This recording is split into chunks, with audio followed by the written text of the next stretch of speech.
जवाब आया है 4,483 मेगावाट हिमाचल प्रदेश में जो एनटीपीसी, एनएचपीसी, कोल डैम, बैरासूल। एक तो बार बार सदन में भी कहा जाता है, सरकारें आती हैं कि हम 70 की बात करते हैं।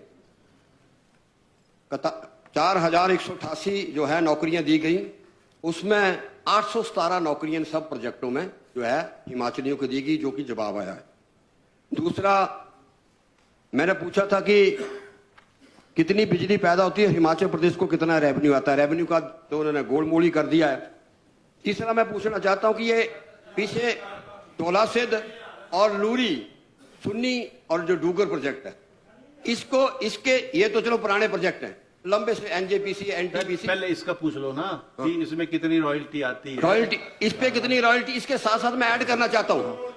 ओ, अगला क्वेश्चन कर लेना। जमाल जी बीच में मत बोलिए। I will allow you the next question. आप इसका पूछ लो। इसमें सर मैं इग्नोर करना चाहता हूँ, धौलासिद्ध, लूरी, सुन्नी और डूगर, इसमें जो ये एमओयू साइन हुए हैं, किन टर्म एंड कंडीशन पे हुए, कितनी रॉयल्टी मिलेगी, इस पे मैं जो है माननीय अध्यक्ष महोदय आपके द्वारा इसका मैं उत्तर चाहता हूँ। चलिए, माननीय मुख्यमंत्री महोदय, दो पार्ट हैं। एक तो पहले 12% कितना मिल रहा है हमको रेवेन्यू। माननीय अध्यक्ष महोदय, माननीय सदस्य ने दो बातें पूछी हैं, तो उन दोनों बातों में हमारा रेवेन्यू कितना आता है, वैसे फ्री पावर का दिया रेवेन्यू मैं अभी बताता हूँ। दूसरा, इन्होंने पूछा है कि लूरी, सुन्नी, धौलासिद्ध और डूगर पावर प्रोजेक्ट। मैं बार बार कहता हूँ और बार बार, अभी माननीय विपक्ष के नेता तो है नहीं, जिस तरह अटल मेडिकल यूनिवर्सिटी के बारे में कोई फैसला नहीं कर पाए और 1,000 करोड़ रुपए अब हमको देने की स्थिति में आना पड़ा। अब ये जो पावर प्रोजेक्ट्स है, ये इनके समय के पावर प्रोजेक्ट है। और देखिए विडंबना, किस प्रकार प्रदेश के इंटरेस्ट को बेचा गया। और मैं एक एक चीज आपके सामने इसलिए रखना चाहता हूं कि आप भी सुनिए और ध्यान से देखिए। हमारा जो लोरी प्रोजेक्ट है, प्रधानमंत्री मोदी जी ने इसका शिलान्यास किया। देश के प्रधानमंत्री, हम उनका सम्मान करते हैं। और जो एमओयू हुआ, इंप्लीमेंट एग्रीमेंट भी नहीं हुआ, एमओयू हुआ। और एमओयू में कैसे प्रदेश का इंटरेस्ट बेचा गया।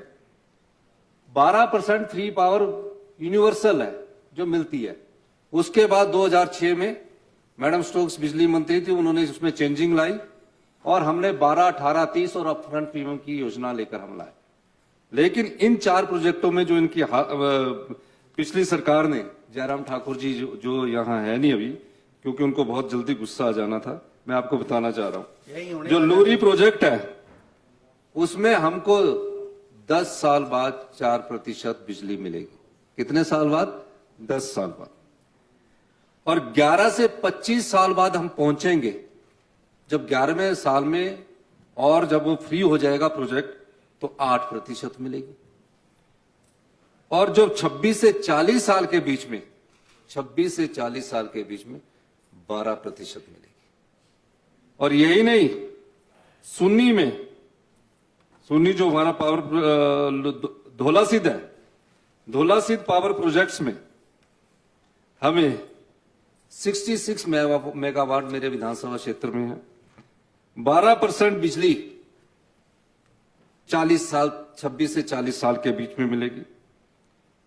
लाइफ लॉन्ग प्रोजेक्ट दे दिया आपने, और लाइफ लॉन्ग प्रोजेक्ट में हमें लाभ में 25% बिजली मिलेगी। सुन्नी में सिर्फ 12% बिजली मिलेगी थ्रू आउट लाइफ, यानी कि हमारे प्रोजेक्ट पर कोई अधिकार नहीं था। 12, 18, 40 की पॉलिसी को भी बदल दिया। और जो लाडा मिलता था वो CSR के तहत मिलता था, 1.5% लाडा। और जो 50% GST था, जो स्टेट का 9% कंपनसेशन था, वो भी आपने माफ कर दिया। यही नहीं, मैं ये एक और आपको बताना चाहूंगा माननीय अध्यक्ष महोदय, कि हमने इस बात को जोर से उठाया। हमने कहा आपका, और डूगर प्रोजेक्ट में भी जो NTPC के पास है, ये SJ मिनल के साथ समझौता हुआ है जो NTPC के पास है। मतलब हमारी संपदा, पानी ही हमारी वेल्थ, जिससे हम अपने प्रदेश को आत्मनिर्भर बना सकते हैं, उस संपदा को हमने बेच दिया। और उसमें मैं आपको कहना चाहता हूं, कोई इंप्लीमेंट एग्रीमेंट किसी में नहीं हुआ। हमारी सरकार आई मजबूती से दिल्ली में पक्ष रखा।